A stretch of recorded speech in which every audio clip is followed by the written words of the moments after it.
Hey, Monique. Well, hi. Do you remember in the last episode that we did on Grace and Space? Yes.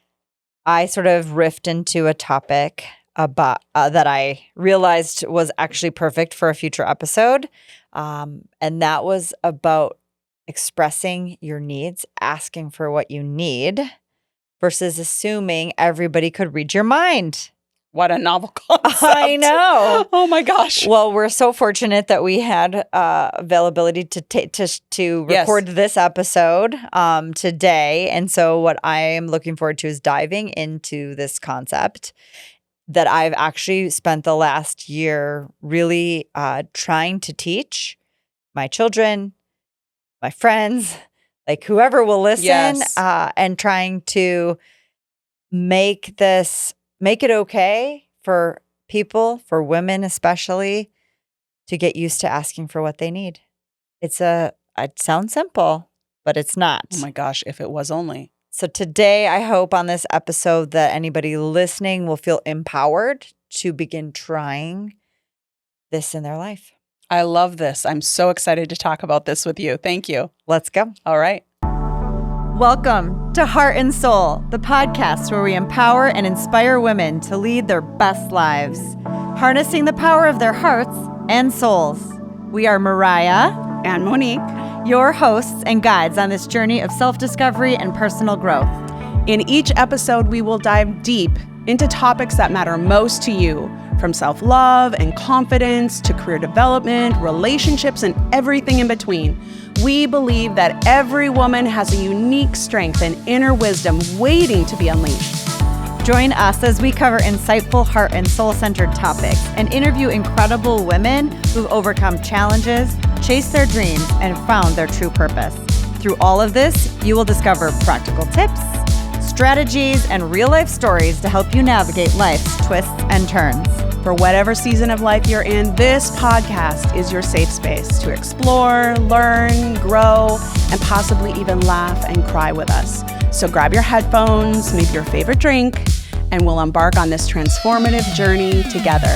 With heart, I'm Mariah. And with soul, I'm Monique.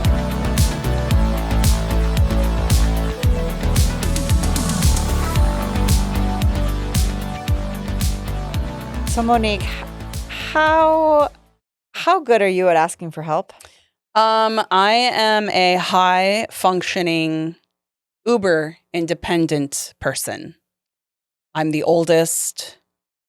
I am driven, ambitious. All that said, I suck at it. And do you ever find yourself thinking, how does everybody around me not just know what I need?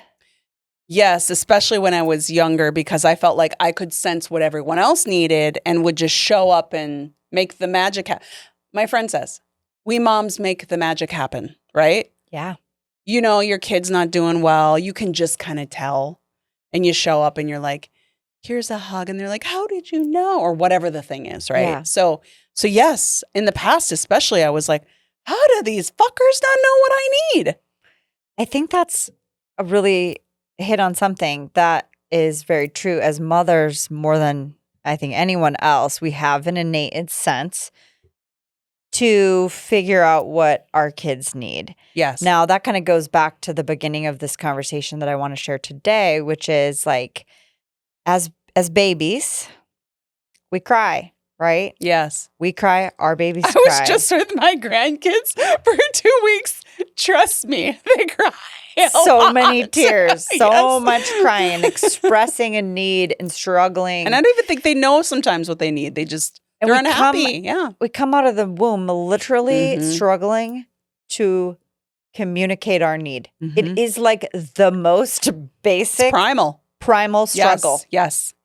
And everyone runs around trying to figure it out. Right. Are you hungry? Do you need your diaper changed? Do you want a hug? Sad? Yeah. Like, it's a freaking guessing game from birth. So, yes. So as we grow, we develop language skills. We develop cues. And we receive feedback in how we ask for our needs that at a very early age can ultimately impact trajectory of your life, right? Yes. If when you're young, you ask for something you need and you're met with shame, blame, you don't get it. Like, Right. well, however that goes down for you. Very good point. Impacts you as you age, right? Especially in those early years of life, like not having those needs met is actually very fundamentally changes your brain, right? So it's always great to, explore a topic where like, well, I'm kind of screwed from the beginning, but it's cool because the brain is very elastic and can be trained. I love that you said that.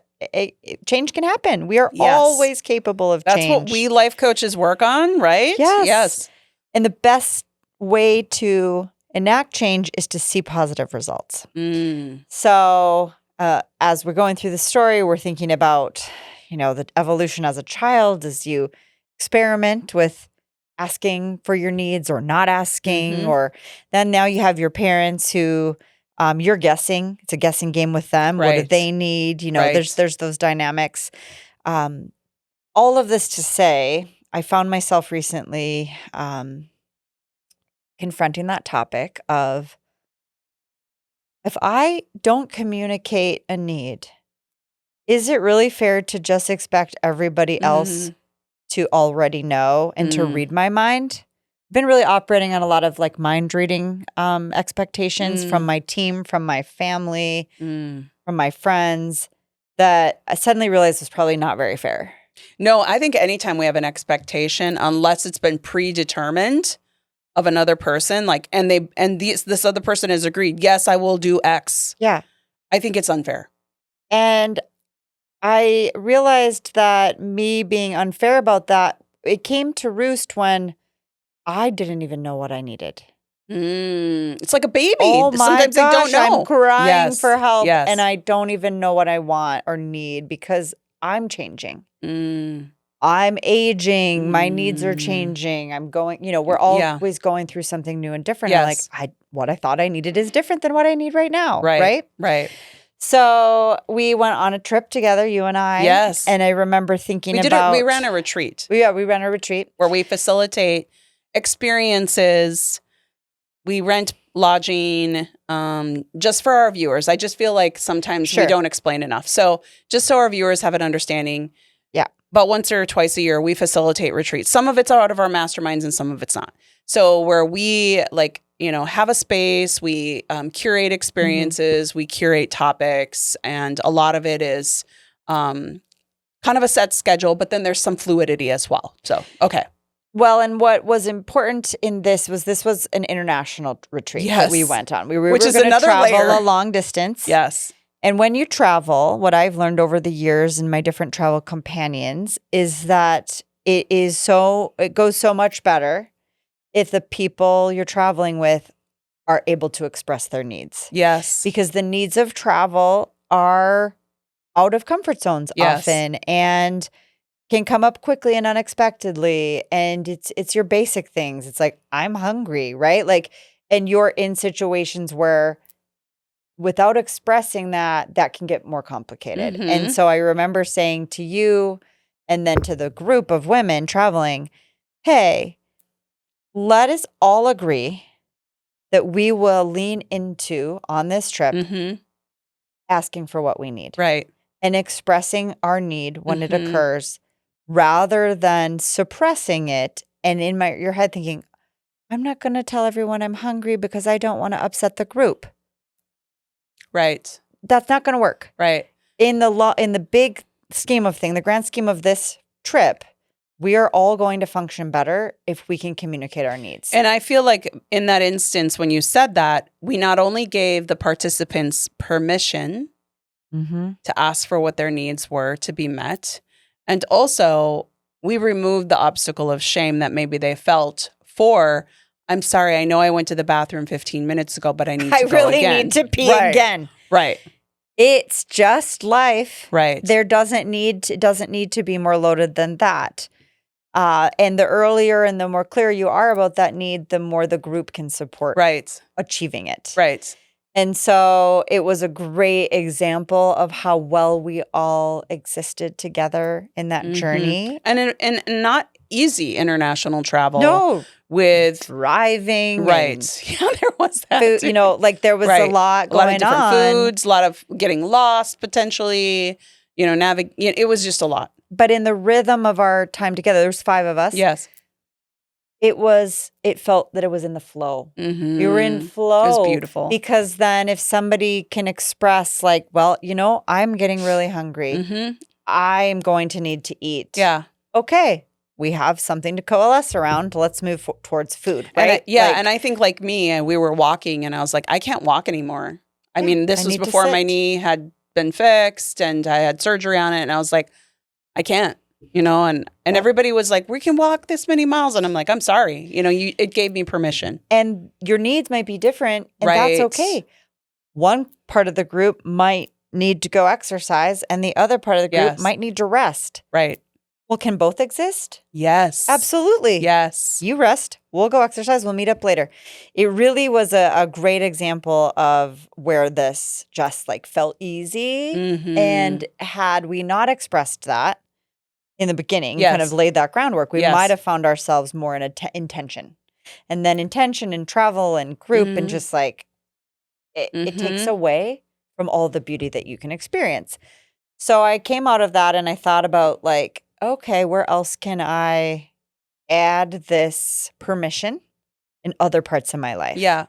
So with my team, going to them and saying, hey, I do know that you mostly can read my mind. And like, that's an amazing skill that you've developed in our years of working together. Right. And but that's really good communication on your part, to be honest. I mean, it's just time has really helped with that, right?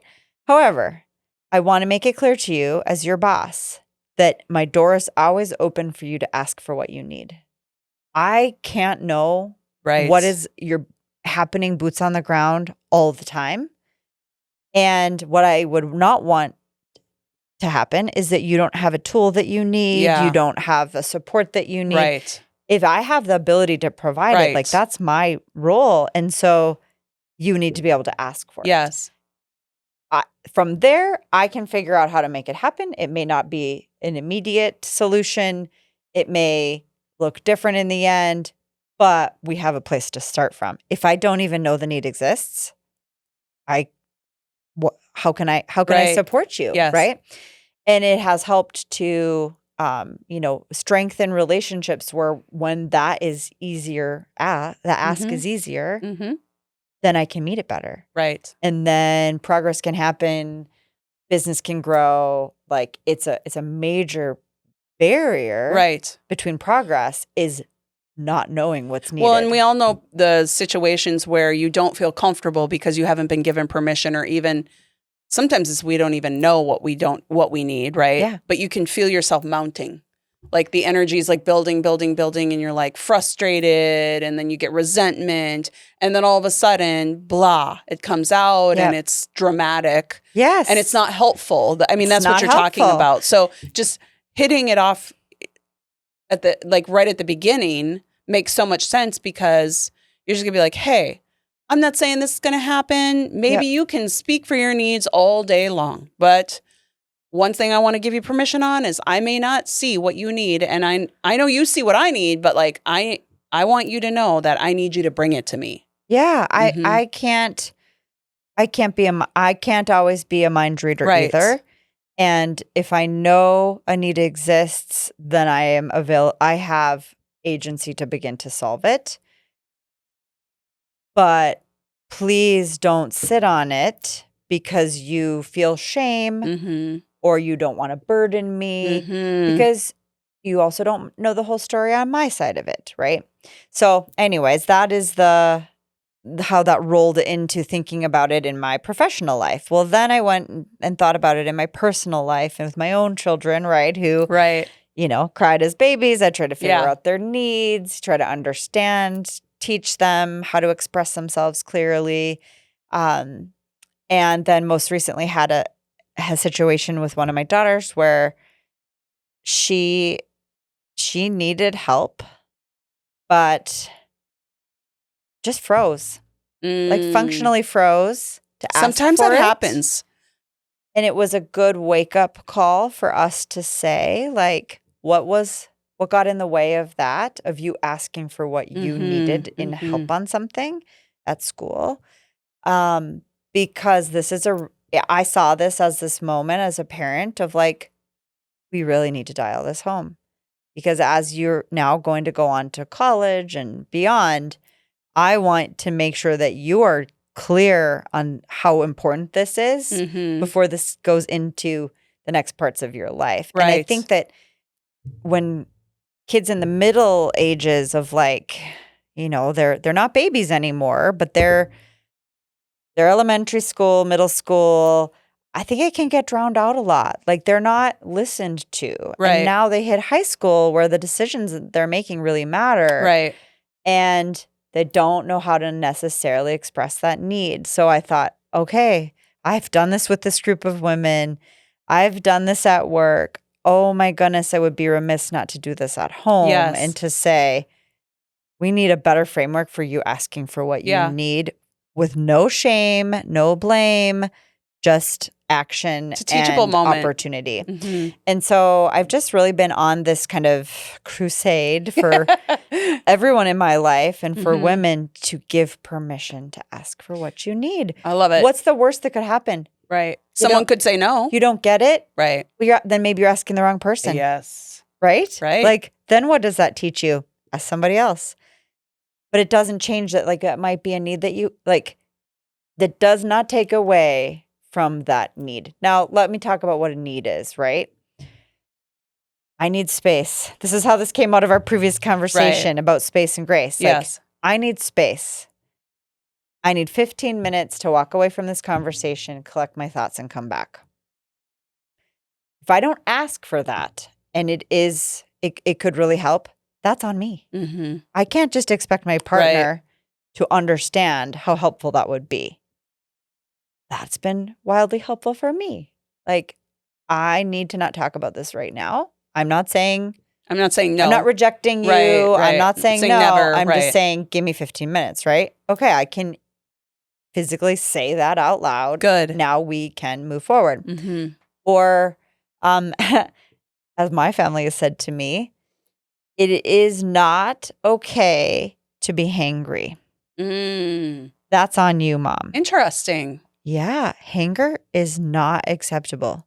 Because you would use this as like an excuse. Right. Well, I haven't eaten today. Well, I'm starving, so that's why I was crabby or whatever. Right? Mom, you need to if what you need is food, then you need to ask for what you need. Your kids are so wise. I love your girls. I know they are. They're so beyond their years. And I'm like, oh, that is a need that I'm not fulfilling.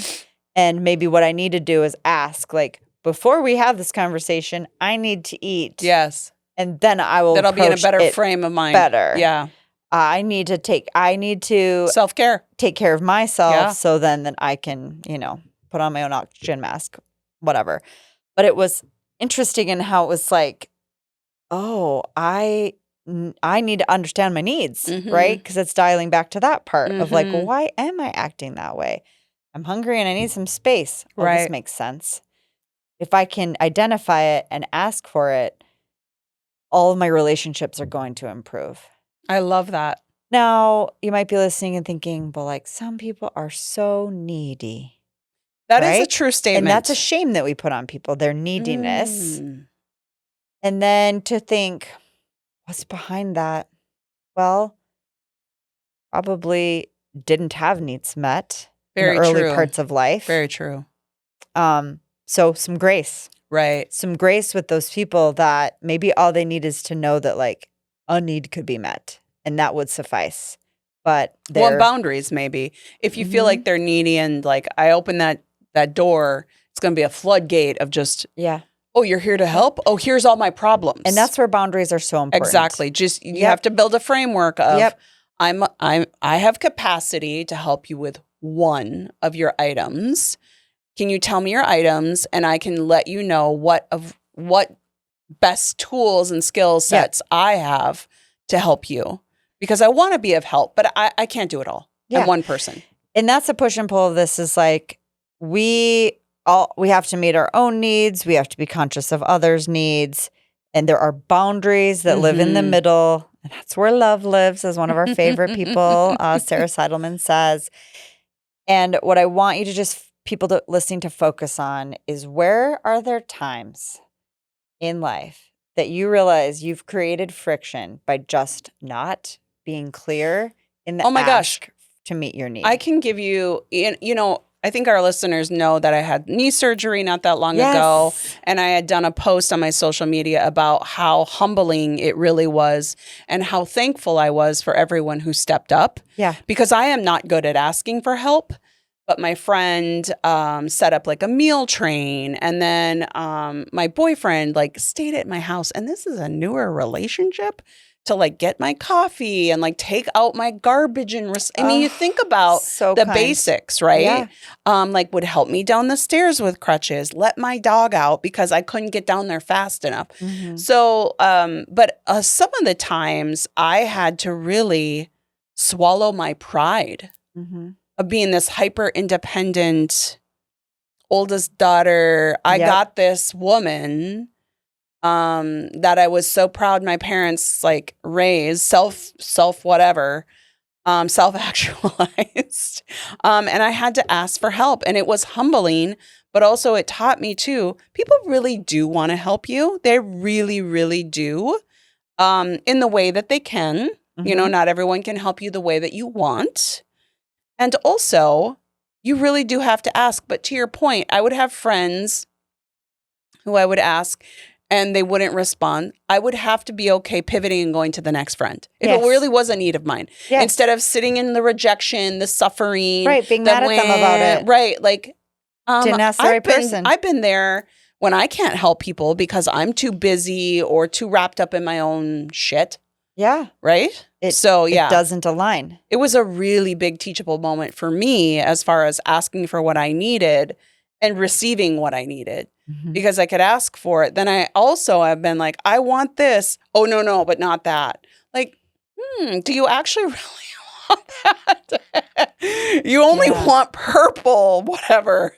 But indigo's not okay. You know what I mean? It's like the minutia. So I understand. And I actually am curious where our listeners also, I mean, you've given a lot of really great scenarios. I had a personal scenario as well just recently. There's so many areas that a lot of us don't ask for help. But where is an area people could ask for help? Where is it that they could lean into being vulnerable? I want to make a clear distinction here, because this leads into what could easily be the next episode. There's a difference between expressing a need and asking for help. Okay, explain. So a need is just something that, if it happens, will improve your quality of life, your mental health. Like it's something that you desire to happen for an outcome that you want. Okay, it's simple as I need to eat food. Okay. I need to pee, right? These are the best examples I can give. Well, they are basic. I need space. It's very basic. That doesn't mean it's a requirement of anybody else to do anything. Good point. It's aligning that it's what you need. Now, how the group can manage that, it's a lot of different ways. How that happens is to pull the car over at the next stop. It's, it's about that time. Let's plan on lunch. But they can't, like, who in the group controls the dynamic can only work with whatever information that they have. Right. And so your ability to express your need is critical there. That is different than actually what you need is help. Right. So if what you need is help, now we're on a whole other level of dynamic between people, because it's a reliance. It's a reliance on, I actually need somebody else to sacrifice from themselves for my benefit. Yes. And I know I would help them. I hope they would help me. Right. And it's a reciprocal relationship that has its boundaries. It can exhaust at any point. Right. But so many women feel exhausted by the ask constantly or Good having point. been asked that those boundaries become really complicated. Yeah. So I think that is definitely a topic for another day. Yes. But they're coinciding, right? Right. And I think that starting with identifying your own needs will help you then realize when the need requires help, how to best access it. Yeah. And as leaders, whether you're the leader of your family, your employees, people you lead at work, your relationship, if you're an emotional leader, if we don't tell people what we need and ask them to do the same, it's like the missing, spark between, right? There's no ability for people to show up for each other and for connection to be made. Correct. It's alchemy that happens I love that when word. people come together to ask and fulfill needs. Yes. To ask for help and to be helpful. We actually want to do that. That is how we're wired as humans. We have babies and we are wired to help them and to fulfill their needs. And so going back to that like very just tender original moment with infants, like that's where we start. Why does it break down? How does it break down? Allow yourself to just stop and make it simple. Make it super simple, straightforward, not loaded, not guilt-ridden, shame-ridden, all these things that come in. Give yourself space and grace and practice this. I want to encourage everybody listening to think about a relationship where this might be hard, this might be vulnerable, but they can express a need and allow it to be met. And I would say, for me as a person, the people I'm most impressed with, men, women, doesn't matter, are the people whose inner circle are the most taken care of. Right? Like that to me is high level integrity. Yeah. Like they're not just like out there, lone dogging it all on their own, but not only are they're lifting themselves up, but they're lifting up their tribe or their collective of people around them, whether that's their family, whether that's their partner, whether that's their employees, whatever. To me, that is like so beautiful to see and observe when people take care of other people and their surrounding people are thriving because they've helped them meet their needs. They've helped them. That's how tribes and communities have grown and thrived forever. Right. And it can be so much more simple than our complex society has now made it. Oh my gosh, so true. So take it down a notch. Get back to basics. It's always a good plan. And pick one area of your life where you experiment with this. And you experiment about being direct, being clear, knowing it within yourself, and asking. And see what happens. And I would say if you have not done this practice before, it's going to be uncomfortable. It's going to take time. Yeah. So you just have practice, right? So start with a girls trip. Go on a girls trip and start out by just getting everybody in the room and saying, all right, we're going to try something. Humor me, right? Humor me. Or with your family, sit down the kids, sit down the husband and say, humor me. We are going to try something. And it's not going to be perfect. We're not all going to hear the same thing. But let's just see what happens. Right. And then give it a test run. Give it a few days of like expressing this. Do it on a family vacation. Right. I don't know why, but for me, vacation is what strips away the ordinary and allows you to try new things. And so like try it there. If it works there, can you bring that back into real life? Can you put that practice in play? And have fun with it. Have fun with like, okay, I hear you. I see you. Next, like, what if we do this instead? Let that inform that flow when you get into that state because you are all expressing this. It's beautiful. You know what happens? The coolest things happen. Everybody's hungry. You find the best restaurant. It's so true. My God, the That's best how it pasta happens. I had because somebody was like, I'm hungry. And it might have even been me or you. I don't remember. And we stopped and I was like, I'm going to try this gnocchi. And I was like, amazing, right? We'd have not ended up at that restaurant if, someone hadn't said now's the time. So good. Yeah, it's a really, it's a muscle that takes practice flexing, but it is basic. And I just encourage anybody listening to let this roll around in their brain and think about how you could incorporate it into your life. And I know it sounds so basic, but trust me, it goes a long way. Yeah. And if you're not used to it, just keep trying. Keep trying. Just keep swimming. Let us know how we can help. Yes. Follow us on Instagram. Comment, YouTube. DM us. Yep. Or comment on our YouTube. How can we help you put this into practice in your life? Like, we're happy to chat about it. And also, I'm curious if people have like examples of ways that they maybe used it and it worked or didn't work or whatever. Didn't work. Thanks, Monique, for hearing me out on my quest to get people to better express their needs. I love this. We all should have our needs met. So thank you for bringing it up. Cheers, friends. You've just finished another episode of the Heart and Soul podcast. We hope that you've enjoyed the show. And if you've loved it, we would love if you'd leave us a 5-star review on whatever platform you're listening. You can find links to leave that review in the show notes, where you'll also find other resources that we reference on our show. And if you think a friend could find value in today's episode or any future episodes, please share this episode with them on social media. This is one of the only ways the podcast can organically grow, and we just can't wait to connect with you and all of your besties. You can also find Monique and I on our many social media platforms or our websites, and we're going to leave links to those in the show notes as well. Thank you for listening. We look forward to sharing our hearts and souls with you again next time. With Heart, I'm Mariah. And with Soul, I'm Monique.